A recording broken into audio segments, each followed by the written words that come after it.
Y is recorded in front of a live studio audience. Have you? Especially since I forgot Um, I'm making how's macaroni and cheese, so this is gonna be hilarious. you're eating macaroni and I'm cheese? making it. Oh my God. It's It's amazing. boiling on the stove, so we'll see how this goes. Do you have a timer set? No, All right. Go with God. How long is it? Do you have the pasta in? mhm. Okay, so like 10 minutes. Probably a little less because it's been, Well, do you like your pasta, your macaroni and cheese al dente, or I know you'd send it back if it came back. I wouldn't order this kind of macaroni and cheese at a restaurant. Kraft? No, it's something from, it's like, I mean, it's a Kraft-ish. Hmm, It's like a healthier version. no such thing. Okay, great. No, it is. It's like I don't know, I saw it at Costco. Okay. I do like Well, Kraft macaroni and cheese, so I'm not gonna lie. oh no, ain't nothing wrong with that.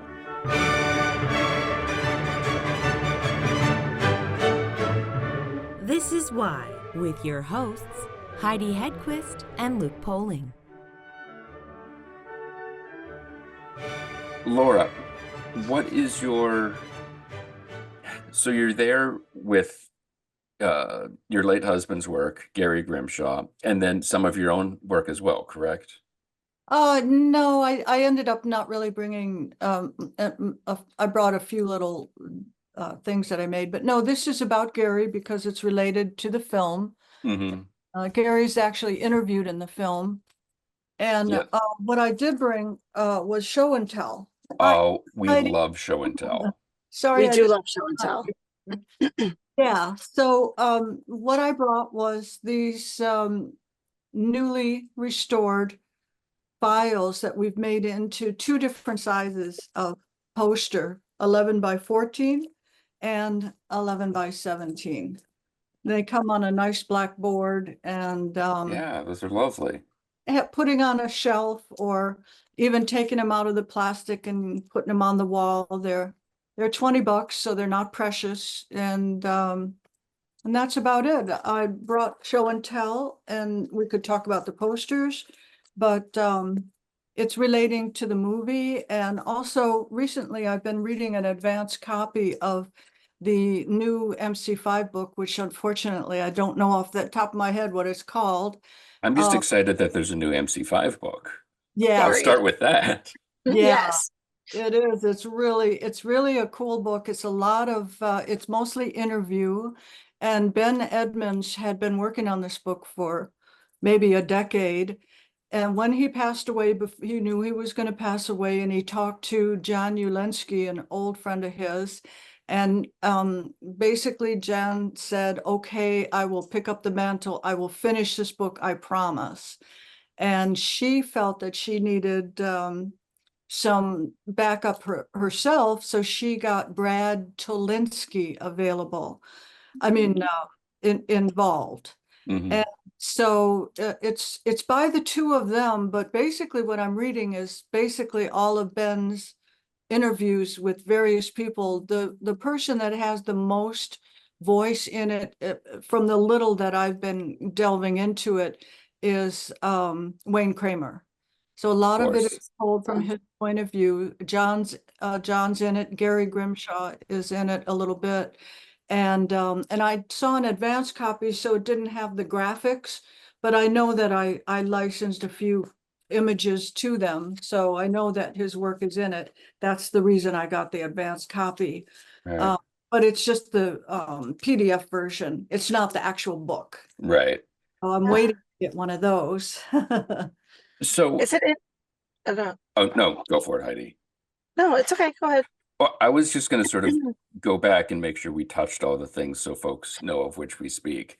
The film you mentioned, it's a documentary about the Grande Ballroom, the noted, beloved venue in Detroit.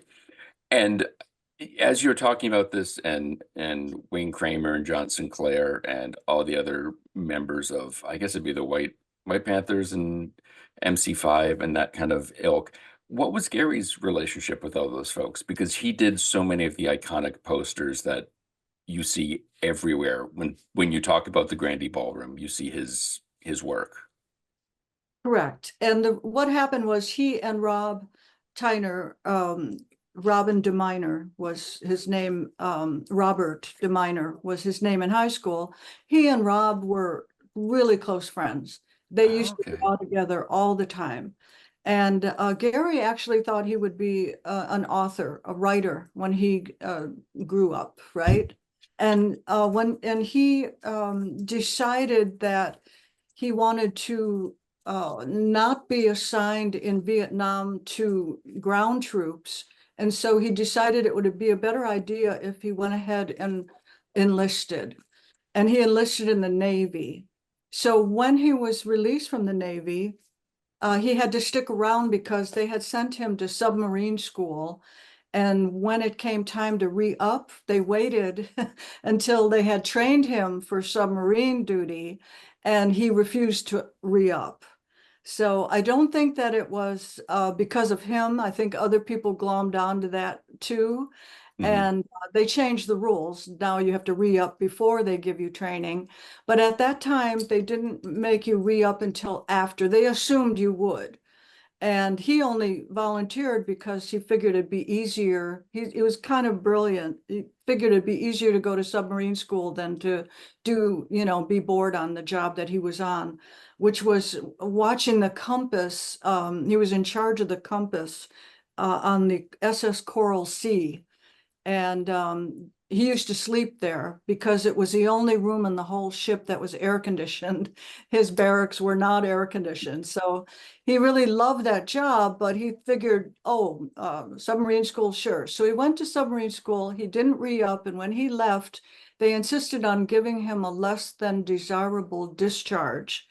And one of his officers convinced him to accept that, but to change it, to accept that and to get the ball rolling and then to immediately challenge it.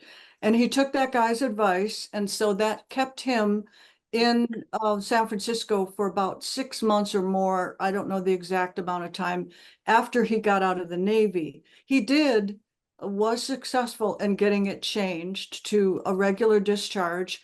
And then later in his life, that figured in when he was needing health care near the end of his life. The last 6 years, he was in and out of the VA hospital. And thank God he stuck around to do that.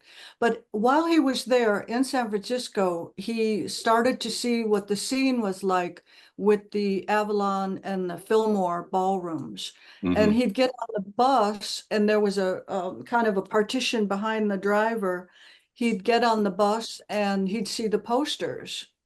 And he went to a few shows, and he remembers a couple of them. He remembers specifically the Velvet Underground, seeing them, and a few others. His memory was a little bit foggy, but he really loved the scene, but he really, really wanted to do it back in Detroit with his own friends because he wasn't a San Francisco person. And so first chance he got when he got his deal worked out with the Navy, he came back and he was crashing on the couch of Rob, and Rob was with Becky Tyner at the time. And this is about the same time that now the movie kicks in, the Louder Than Love story, where Russ Gibb was searching around for a ballroom because he visited San Francisco, and Bill Graham gave him some tips only because he was 1,500 miles away. So we thought gave him a couple of tips. And Russ Gibb is also interviewed in the book, and that's what he says in the book, that the only reason that he got any information at all from Bill Graham was because he was 1,500 miles away. Bill said, well, how far is Detroit? Yeah, so he was crashing on the couch, and Rob got a phone call from Russ Gibb. And so Russ said to Rob, because he knew that Rob was an artist as well as a musician, he said, well, I really want those posters like they do in San Francisco. So Rob said, oh, okay, no problem. Hold on a minute. And at that time, of course, it was attached to a cord. He said, hey, Grimshaw, come over here. This calls for you. And he handed him the phone. And that was when Gary got his very first job And by the next morning, he had created this poster. This is Is that- Gary's very first poster. And it's the Wow. first I love it. poster, the first poster from the Grande Ballroom.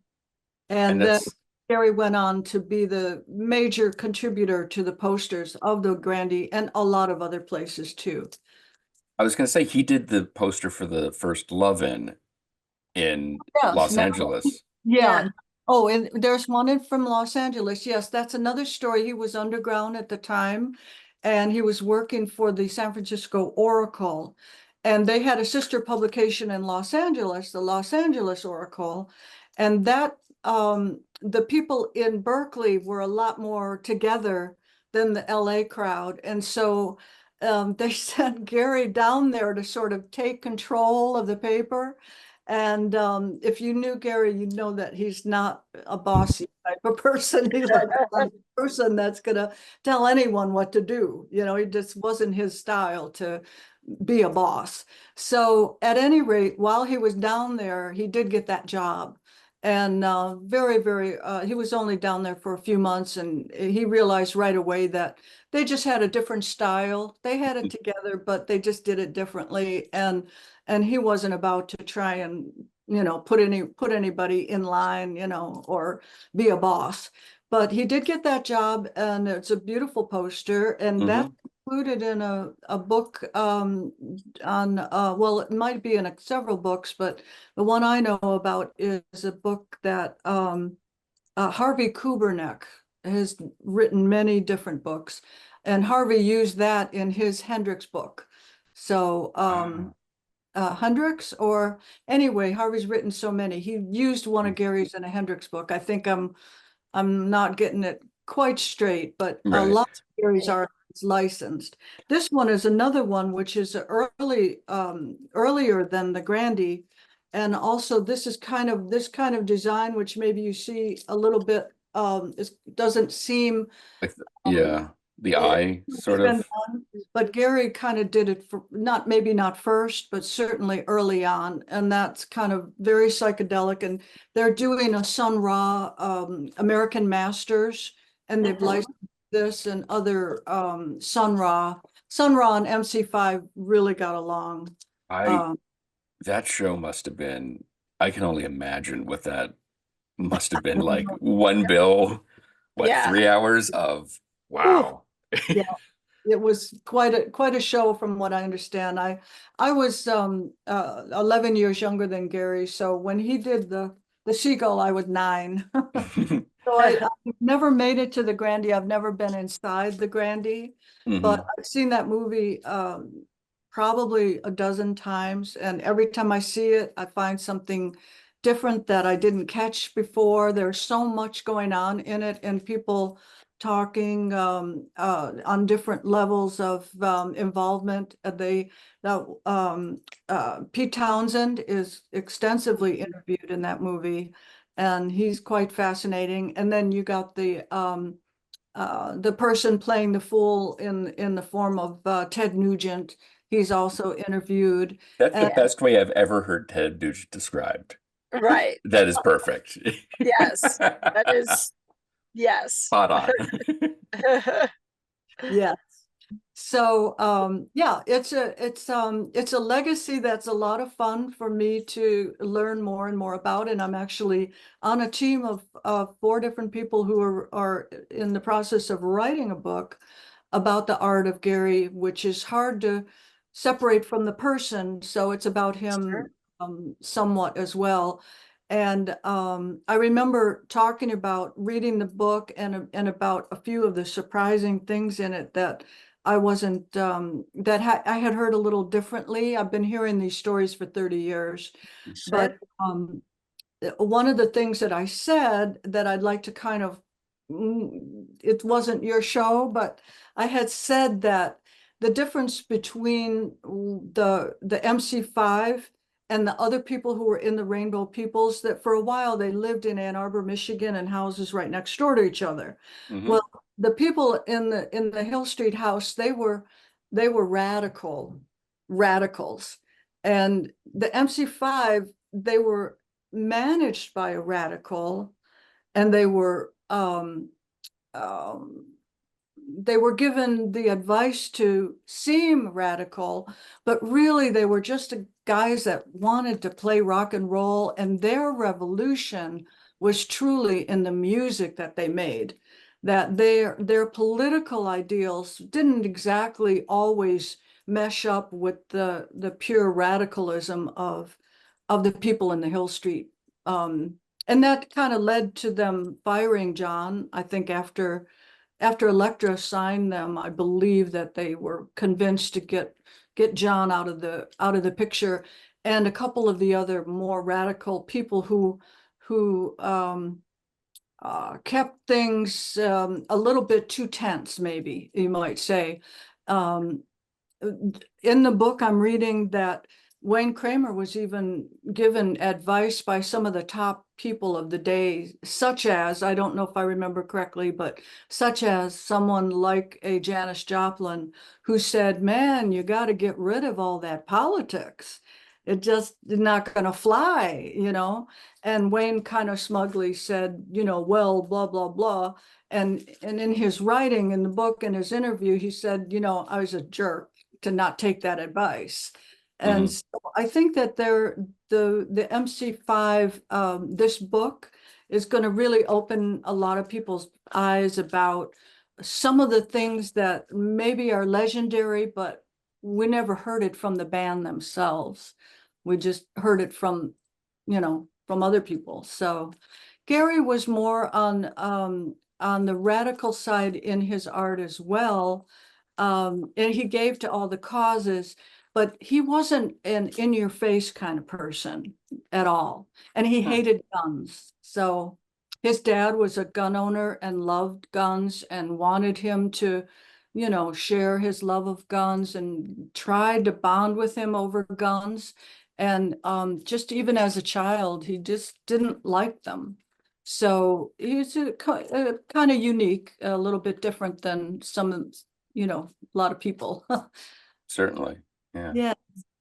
As the person who's carrying on this legacy, and then, as you said, sort of being in this position of sort of separating the artist from the man, it's got to be challenging to do that because you know him so personally as well. And then there's this image and the fans, and how do you do that?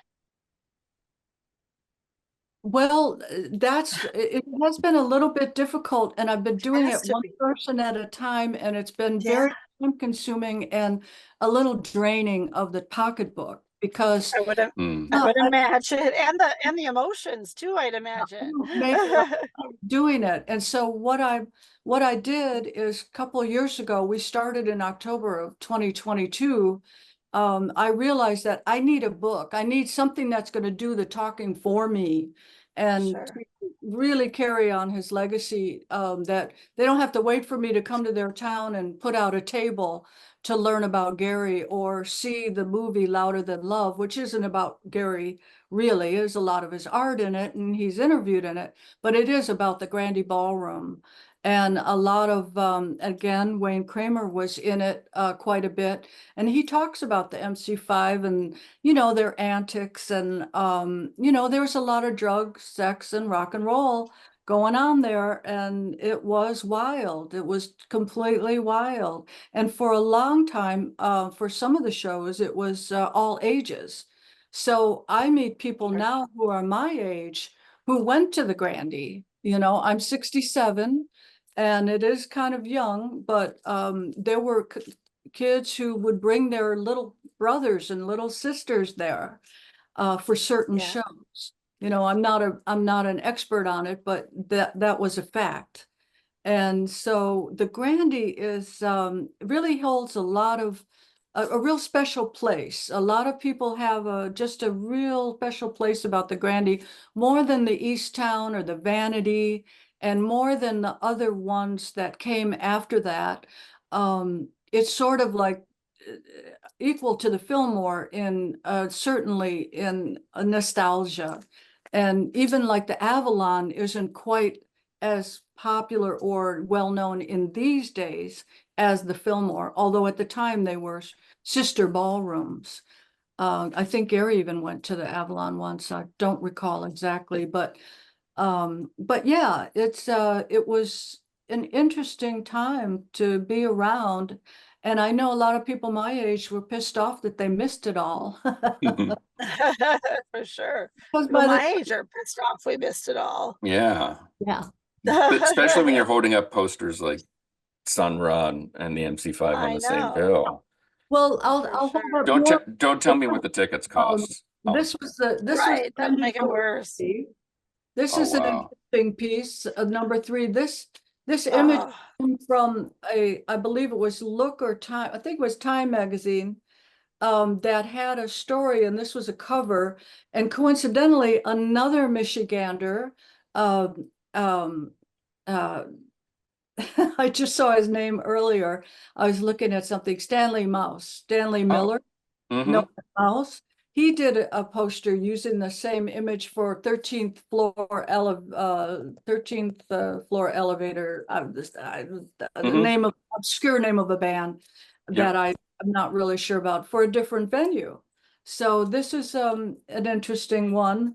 And then this is not a Grandie, but it's certainly well known. This whole technique of this tie-dye-ish kind of thing in the back, all this was just amazingly new and different and very eye-catching. And yet people would throw them away because they would get another one next week, and that was the intention. This was ephemera, you know, it wasn't something that people thought to hold on to. They would have it, and then when the next one came out, they'd make space for that one. But they also stopped doing the posters after a certain period of time, of maybe halfway through, because for instance, in San Francisco, people walk, and when you walk down the street and you see one of these wrapped around a pole, it draws your attention. But Detroit, being the Motor City, people weren't walking around. And so and also this was an expensive thing. So what Russ started doing was just making what he would call a handbill or card. And some of them even have on the back postcard that Gary designed several versions of, that you could send in the mail. And the cards he would give to high school kids, and they would distribute them in the high school. And in exchange, they would get a ticket for the Grandie. I guess there were quite a few lifelong Grandie ticket holders. This legion of kids who distributed all these posters or handbills in the schools. And actually, Anna Sui, who is a famous fashion person, she used to sure. get them through her brother Eddie, would bring them home. And she did summer of it was 2019, I believe. I believe that was the year she used the posters as part of her inspiration for that season. And she blew them up, not just Gary's, but other people's too. But she used like 5 of Gary's, and had them as like a 3-story backdrop to her models. And I got to go to New York and be backstage. And, you know, that's the fun part of the legacy, when Yeah. kind of things happen. And and because Gary's in the little film that they're making with the MC5 being inducted, I get to go to the that induction ceremony, Cher and Yeah. Osborne and like that. So That's there's a awesome. little bit of payoff, you know. Yeah. And Oh, for being here sure. on the island, you know, as a working vacation, you know. So I try to make it fun for myself, and it's fun. But I really believe that Gary really belongs in that same level as what they call on the West Coast the top 5. When you're talking Rick Griffin and Stanley Mouse and Moscoso, Wes Wilson, and I don't know, maybe Randy Tootin is the 5th one. I'm not sure who would be, but there's many more than that on the West Coast. But the poster art, there were so many poster artists on the West Coast, whereas Gary did the majority of them here in Detroit. And Carl Lundgren came in and a few other people. Actually, I met a guy, I was doing some scanning with the collector, and I met a guy, a living Grande artist other than Carl Lundgren, who is a dear friend, um, who did one poster. And he said, he told the story about it. He really needed some cash. And so he just took his portfolio into Russ Gibb and wanted, offered to do a poster. And Russ said, okay, I'll let you do it because I'm in negotiations with Grimshaw right now, and he's holding out for more money. So this guy got to do a Steppenwolf card, and it was so fun. The Greg is the name of the collector, and he had the card. Of course, he's got a complete Grande collection except for the flyers. And so it was his brother doing the scanning. He scanned the card, and now he gets to print it off in a large size. And then also with the scanning tools that he had, this card, this Steppenwolf card is reversed, where it's black and white lettering. Well, he took out and reversed it again, and it just looked like a different card. So that was a lot of fun to see how you can take the designs and do things with them in modern day. Here's a Doors poster, which also is not a Grande, but the Doors are well known. Yeah. The Who played the Grande a lot. This one's a Grande poster. Nice. Nice photo in that one. And then here's the Yardbirds, which was a great band. Jimmy Page here in this poster, and another Who coming up, another Grande. That's nice. Nice. So yeah, That's a good one. these are the ones that I'm going to be showing and putting out for sale. This one is the Butterfield Blues Band, and this kind of style is what Carl kind of ran with, which is sort of a collage look. Hmm. And this is Ming. I was gonna say, is that Ming the That's Merciless? Ming. Yeah. Right. You might fill in the blank on what that is, because I know kind of a little bit, but what is it? It's the main villain from the Flash Gordon serials and comic books, comic strip. Sounds about right. Yeah. Yeah, it's really Yeah. interesting. And as someone who wasn't there in at the height of all of this, at the, didn't see these shows, what's it been like for you? Like Heidi said, as someone who obviously had a relationship with Gary, knew him very well, to now to spend all this time with his artwork, does your appreciation deepen of what he did and how he did it the more you look at it and the more you really spend time with these things? Yeah, it's really true, because I didn't fall in love with the artist. I Of fell in love. course, yeah.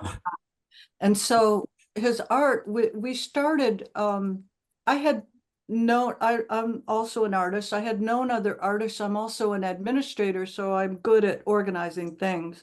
And before I met him, I had done art shows with other artists. I organized poetry readings and different events. And so, we got married, and I'm so good at it, right? And so we thought, oh, what a great idea. Let's have Laura be the manager and get Gary, in the big bucks range, And so as I kind of was describing him a little bit earlier, Gary wasn't your average person. And we found out very shortly that taking orders was not something he was comfortable with. And not being followed was something I wasn't comfortable with. So really early on, we decided that it was better that we have a husband and wife relationship. And he was very independent guy. He took care of all his own business. That's why I'm not even considered an expert on Grimshaw or the Grande. This was well before I started working with him, and even the jobs that he did while I was around, he wouldn't just sit there at the end of the day and discuss things with me. We always meant to start a timeline and to do a book about him, but he didn't really enjoy talking about himself. So we never got around to it. there are a few things I wish we'd have really done, you know. I wish I'd have put a bunch of posters in front of him and had him sign them, you know. Just didn't really occur to us, you know. Of course, yeah. You know, we had our ups and downs like all couples do, but there was a real unconditional love between us, and I loved him the way he was, and I didn't want to change him. And he was always tolerant of the way I am. So we got along pretty well on those bases. But just to another thing I like to say this to as an example of how independent he was, even after we were married, he continued to do his own laundry. He did his own laundry the whole time we were married until he got sick. But you know what I mean? He just stayed independent and not beholden to anyone. Not at all. It's fascinating. Yeah, yeah. And I am learning a lot and appreciating the art more and more all the time. Definitely. Yeah, yeah. Especially when I see it through the eyes of a collector or another artist, or people who used to do it the way that he did it, which is all by hand.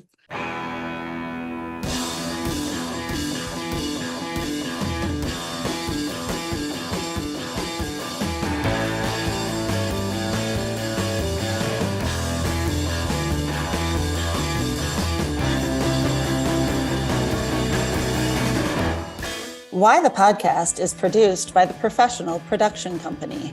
Please be sure to rate and review us on Apple Podcasts because we're shallow and need constant validation. For more information, you can check out our website, whythepodcast.com. And like everyone else, we're on Facebook, Twitter, and Instagram. Today's show was recorded and produced by Heidi Hedquist and myself from our world headquarters located on the second floor of the professional office building, centrally located downtown. Our reluctant executive producers are John Sauvé and Sandy Stone. Our willing producers are Rachel Allen and Randy Jeanette. Our intern is Zach Jackson. This one's for Philippe. Thanks for joining us. Flash, we're coming home.